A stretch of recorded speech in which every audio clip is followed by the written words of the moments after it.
Kwa nini ilianzishwa cryptocurrency? Okay, sawa, nishakuelewa.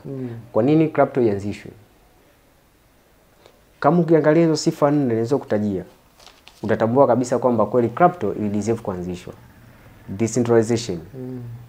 Angalia sifa ya pili nakwambia immutable.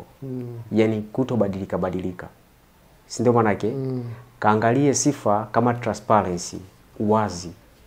Alafu kaangalia sifa ya mwisho anonymous, kutofahamika. Chukulia kwa mfano huko Tanzania.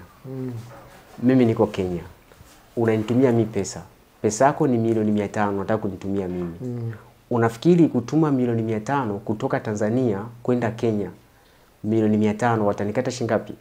A lot of money. A lot of money. Katika cryptocurrency ni tofauti. Kutuma milioni 500 kutoka Tanzania kupeleka Kenya ni sawa na mtu atakayetuma shilingi 1 kutoka Tanzania kwenda Kenya. Inategemea na nini? Na aina ya chain unayoitumia. Chukulia kwa mfano unatumia USDT.